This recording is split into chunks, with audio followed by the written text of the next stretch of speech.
తల్లిదండ్రులకు వచ్చేగల ఏ కళ్ళు అయితే మీరు కన్నారో ఈ రోజు మీ పిల్లలు నెరవేర్చడం జరుగుతుంది.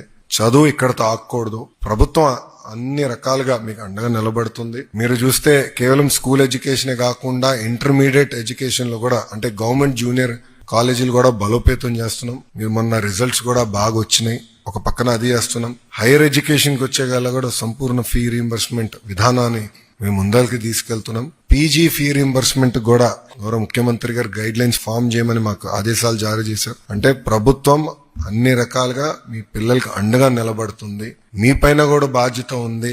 పిల్లల్ని మీరు మోటివేట్ చేయాలా, గైడ్ చేయాలా. చాలా క్రిటికల్ ఏజ్ ఇప్పుడు వచ్చే 2 సంవత్సరాలు చాలా ఇంపార్టెంట్. సో ఆ గైడెన్స్ అనేది ఎప్పుడు మీరు ఉండాలని నేను మిమ్మల్ని అందరినీ కోరుకుంటున్నా. ఇక్కడ ఉన్న పిల్లలందరూ కూడా మీరు కేవలం స్టూడెంట్స్ కాదు, మీరందరూ ఈరోజు స్టోరీ టెల్లర్స్. మీరు వెళ్ళాలి. మీరు మీ స్పియర్ ఆఫ్ ఇన్ఫ్లుయెన్స్ లో మీరు మాట్లాడాలి. మీకు ఏదైతే డ్రీమ్ వాల్ చూసా, గ్రాటిట్యూడ్ వాల్ చూసా, ఇవన్నీ మీరు మాట్లాడాలి.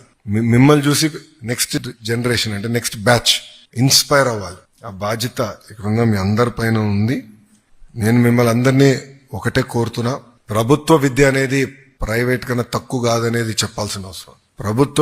ప్రభుత్వ పాఠశాలలు ప్రైవేట్ కన్నా మెరుగైందని చెప్పాల్సిన బాధ్యత ఇక్కడ మనందరి పైన ఉంది. నేను ఎటుకో నా క్యాంపెయిన్ చేస్తాం, మీరు బాధ్యత తీసుకుని ఒక్కొక్కరు మాట్లాడాలి. మీరందరూ ఎటుకో బాగానే యాక్టివ్ గా ఉంటారు.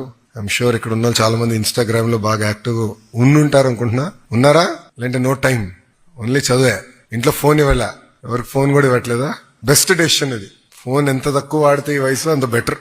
కానీ మీరు మీ సోషల్ మీడియాలో యాక్టివిస్ట్ గా మారి ప్రభుత్వ పాఠశాలల గురించి మీరు అందరూ మాట్లాడాలని నేను మనస్ఫూర్తిగా కోరుతున్నాను.